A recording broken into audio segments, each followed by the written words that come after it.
take back the regulation of those 60 genes and get the elastin production to be that of an 18 to 20-year-old or 22-year-old, and the elastase production down to an 18 to 20-year-old, would that be a benefit? That's ageLOC. And we're able to upregulate, downregulate, and everything within 62 genes of the skin tissue, the skin organ.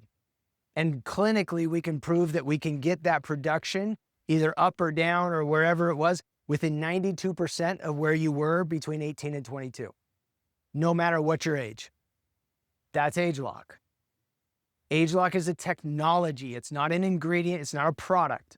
It's a technology we can apply because we have a tissue sample bank of live tissue samples of caloric restrictive samples over 20 years.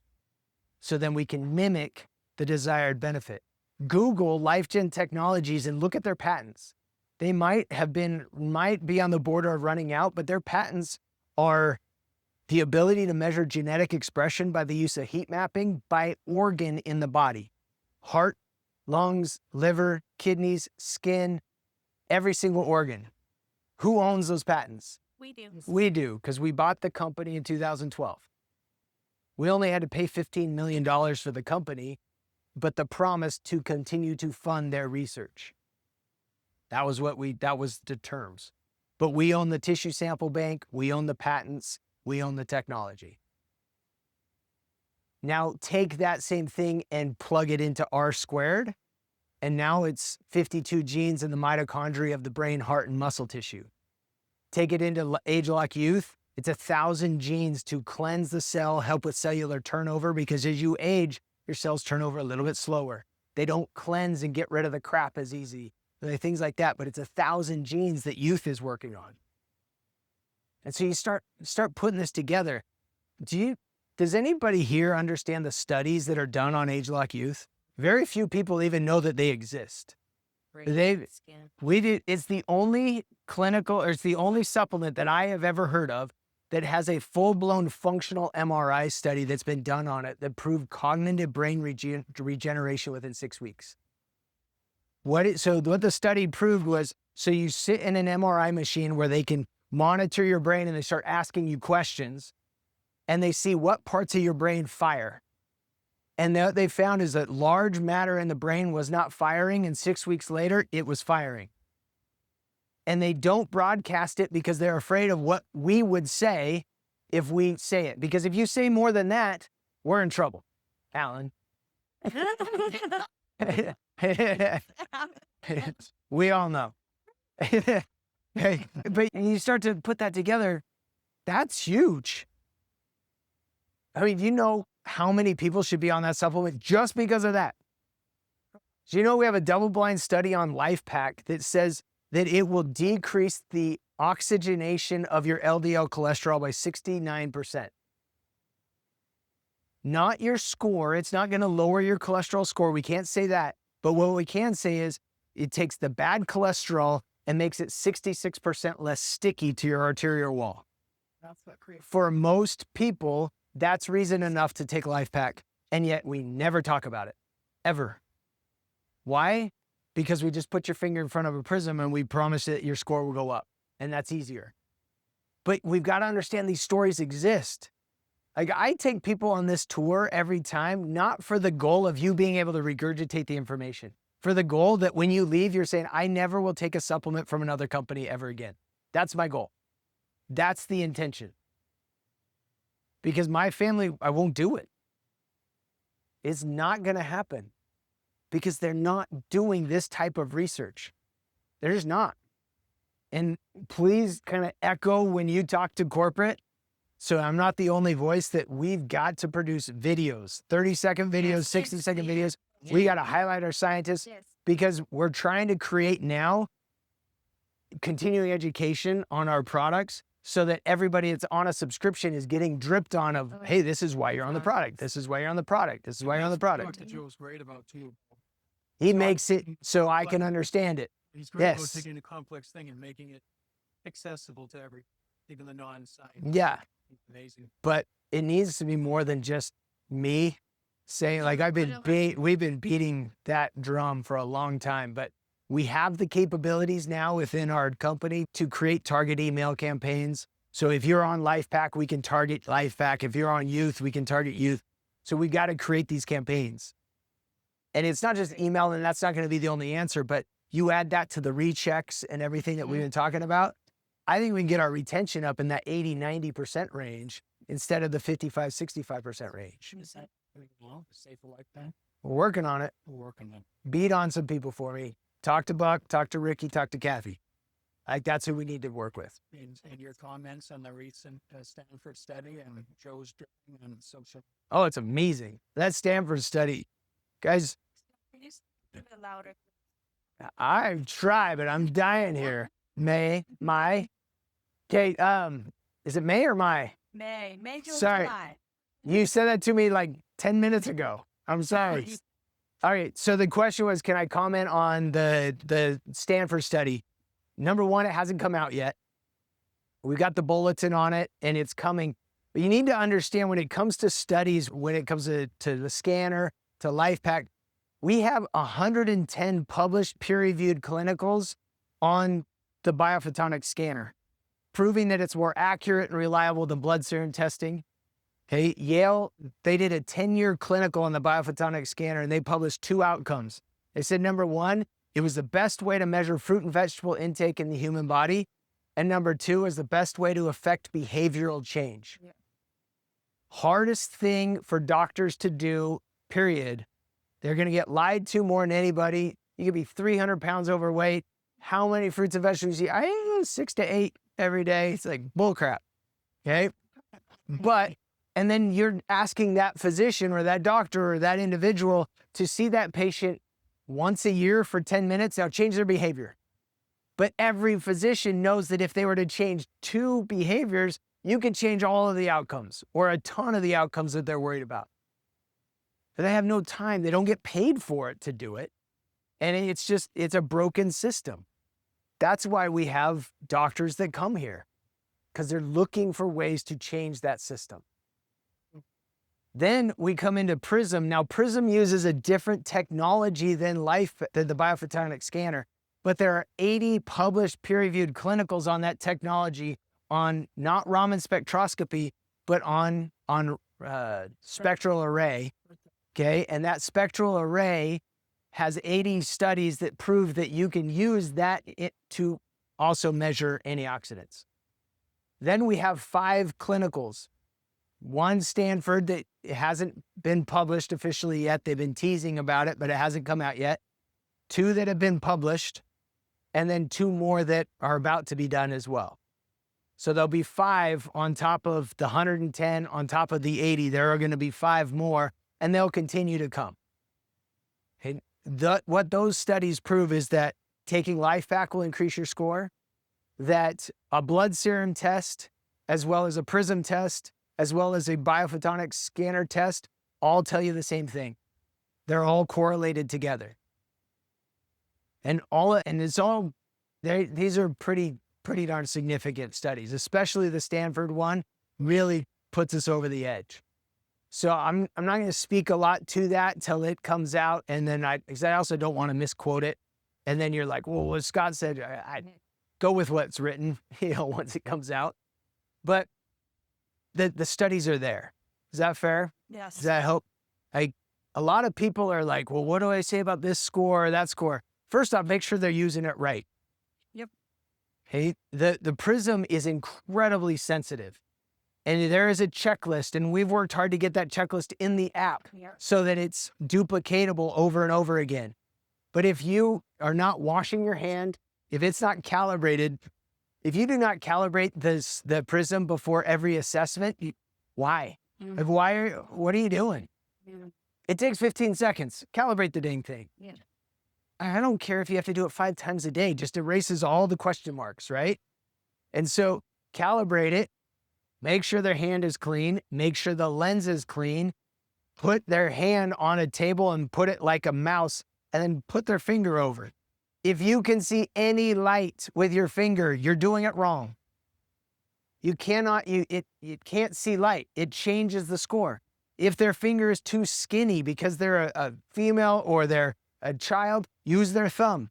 But whatever finger you pick, stick with that finger. Where it starts to vary is when you do all 5, right? Anybody ever been fingerprinted? Why do they do all 5? Because they're different. Because they're different. Same thing with this.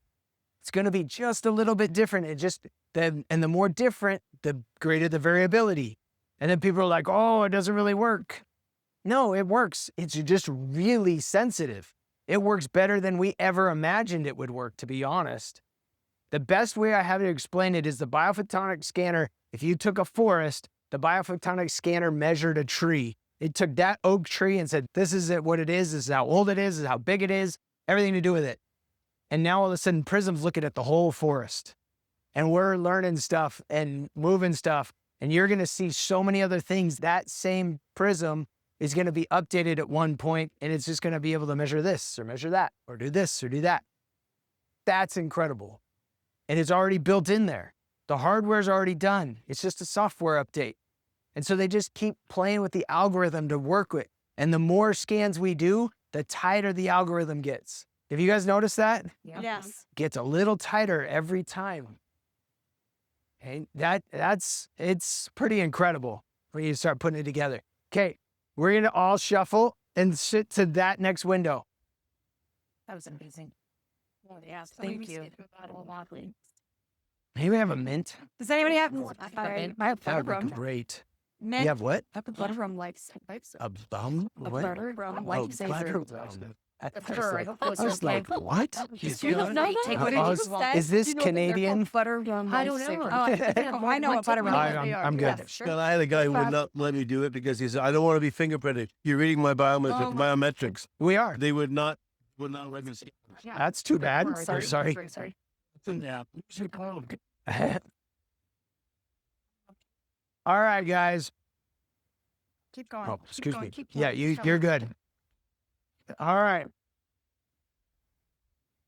Okay, so these devices right here, these are called high performance liquid chromatography machines, or HPLCs. They range in price from about 70, 80,000 to about 250,000 a pop. And I've never counted them, but it looks to me like there's about a dozen of them on those shelves. That is the only way in the world to measure the amount of antioxidants in the cells of your body. You have to excise 4 square inches of skin, grind it up like hamburger, liquefy it, run it through that machine, or you put your finger on a little device for 15 seconds. But do you understand, like, the business opportunity that's because that's the variable? Either I look like a patchwork quilt, or I just put my finger on it over and over as many times as I want. It costs me hundreds of dollars, thousands of dollars maybe, or nothing. $300 for one-time use. Like that's the difference. Also, if you pour a Coke into one of those HPLCs, it will tell you every single thing you need to recreate that Coke. Okay, every ingredient, the amount of every ingredient, and the quality level of every ingredient. I find it fascinating. If you tell somebody, let's go get a steak from Ruth Chris or a hamburger from McDonald's. They're both cattle. They both came from cows. Nobody in the world looks at that as the same piece of meat. Most people question if the latter was even meat. Yeah. But they look at it and they say, okay, but then we look at our supplements and we look at the label and we're like, oh, you have vitamin E? I have vitamin E. We're the same, right? Well, you got C, I got C. I already take that. We're good. It's not the same. And you need to be able to answer those questions. You need to be able to look at them and say, look, it's not the same. There's a couple really good examples. Do you know that LifePak and LifePak Nano are the only supplements I've ever seen that have all 6 forms of natural vitamin E in them? Do you know the only way to tell synthetic vitamin E versus natural vitamin E? No. A lowercase L next to a D/alpha tocopherol. It'll say D lowercase L/alpha tocopherol for a synthetic vitamin E, Right. which is what is in most supplements and is total crap. There's a study out there. Anybody ever heard of a study that shows that if I take a massive amount of vitamin E, it actually makes me less healthy and I'm going to die of cancer because of it? Anybody ever seen that study? Okay, some people have heard about it. Well, let's dissect it. What are they really saying? First off, they were giving them 40,000 units, 40,000 IUs of vitamin E. Secondly, it was D lowercase l / alpha tocopherol. It was the cheapest synthetic form of vitamin E that could be found. Now, here's the deal. We use a synthetic vitamin C in our product because it has a better shelf life. It's less reactive with other ingredients that you put in the pill. But here's the deal. If you run a synthetic vitamin E through that machine, or you run a natural vitamin C or a natural vitamin C, you cannot tell the difference. You got 23 carbon bonds, it's the same. That means it's nature identical. 23 carbon bonds out, you can't tell which one's which, natural or synthetic. Vitamin E, the most anyone's ever gotten is 17 carbon bonds. It's different. So what happens is, what they've proven is if you take a synthetic vitamin E, it's actually blocking absorption of the natural vitamin E you're getting in your diet because your body says, I already have enough, I'm good, and it blocks out the good stuff. So yes, it makes you less healthy to take a synthetic vitamin E. Does that make sense? Yes. Hey, but if you don't know on your label, I've been selling this stuff for 8 to 10 years before I knew that even existed. And now all of a sudden you realize there's alpha, beta, and gamma tocopherol and alpha, beta, and gamma tocotrienols. And we have all 6 of those forms in our Life Pack and our Life Pack Nano because they all have to be networked together. If you went to GNC or Vitamin Cottage and say, I just want a gamma tocotrienol, that's a $50 a month product. Just that one ingredient. But it's networked in because it's not about, oh, I just want a ton of alpha tocopherol or a ton of tocotrienols. Like, I need all of it. My body needs all of it networked together. And so you got to put that together in that. Does that make sense? Yes. Okay. Yeah. How do you know all these 16 I dropped out of college. Learned it. 24 years. Here's,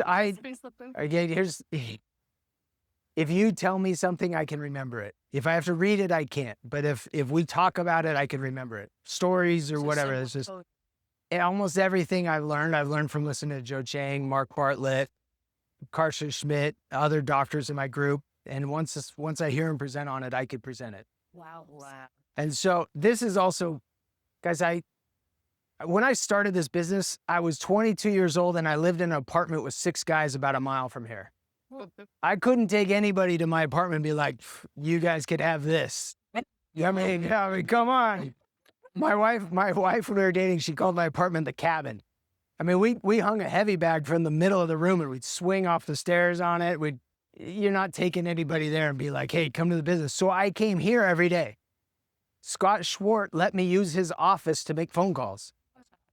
So I gave people tours every day. I listened to scientists give tours all the time. I've given this tour at least 1,000 times. Wow.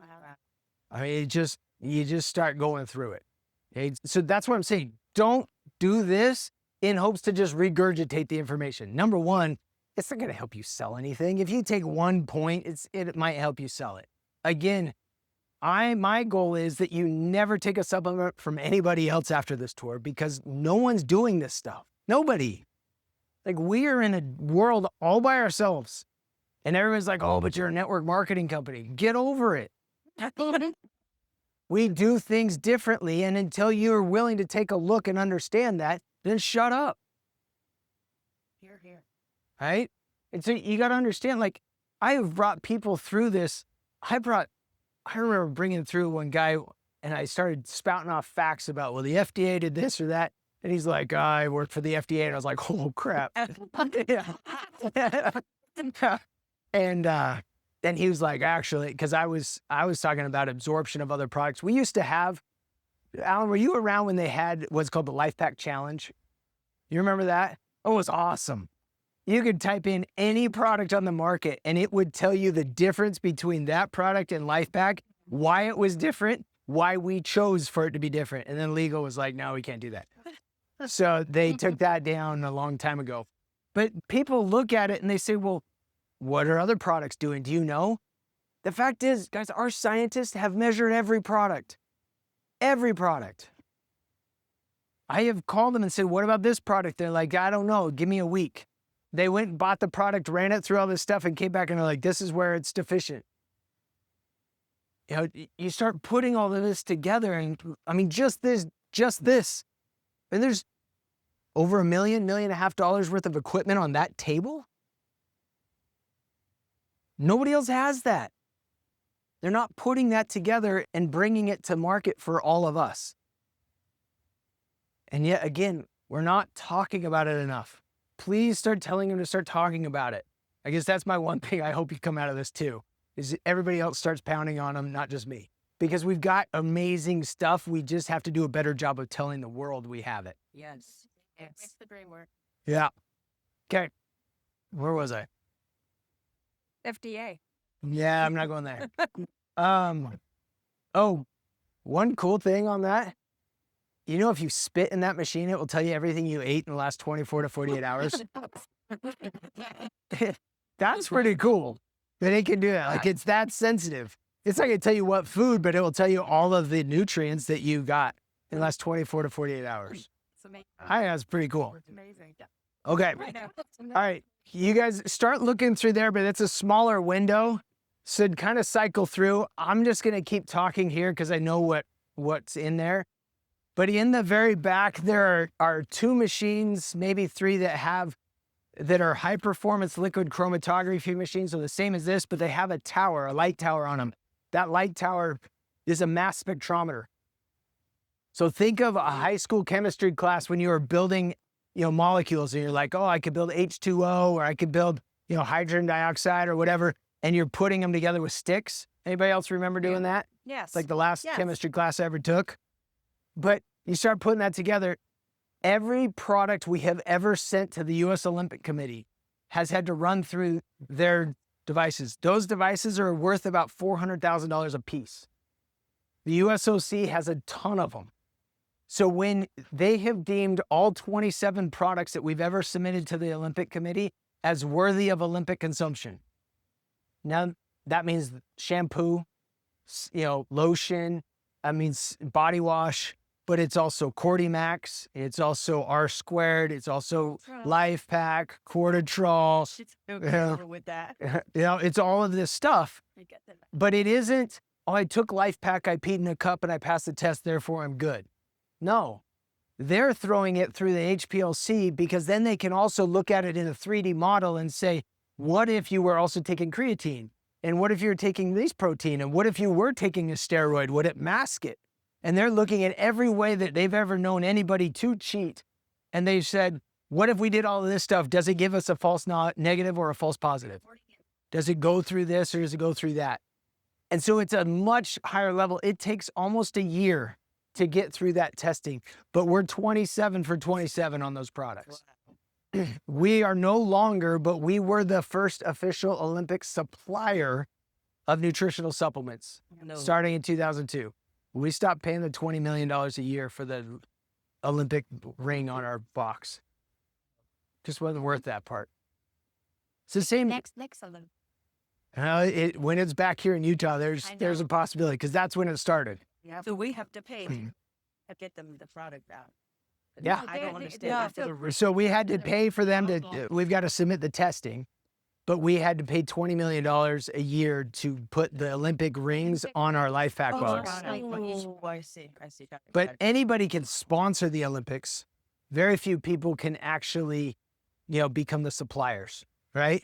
I always say, well, McDonald's sponsors them, but not necessarily the supplier, right? Like there's a difference. Okay. The next, let's see if it wasn't here last Thursday. Okay. So there's another machine in there called an inductively coupled plasma machine, or an ICP unit. What that does, how many of you guys ever been to like a campfire? Yep. Last time you camp. Okay, and when you go camping, you're just burning firewood. It's burning red and orange and yellow and everything's great. And then some kid throws a water bottle into the fire and it starts burning blue or green or purple, right? Yeah. That machine does the exact same thing, but it is the best way for measuring heavy metals in raw material. So when you turn it on, it has a gas argon flame inside of it at 4,000 degrees centigrade. It's hotter than the temperature of the sun. They've never let me play with it. Okay? I don't expect them to ever do it. But when they turn it on and they inject raw material into that product, it immediately burns the raw material, and all the sensors say exactly what was burned. So they can measure for lead and heavy metal and mercury and all of this other stuff that could be found in raw materials. And guys, they do it by batch. So even though we have a PhD pharmacognosist that is flying to the sources and measuring soils and going through that, every single batch of raw material from an approved vendor, after she already said, yes, we approve, yes, we can buy a product from them, we still reject 20 to 30% of the raw material we received from an approved vendor.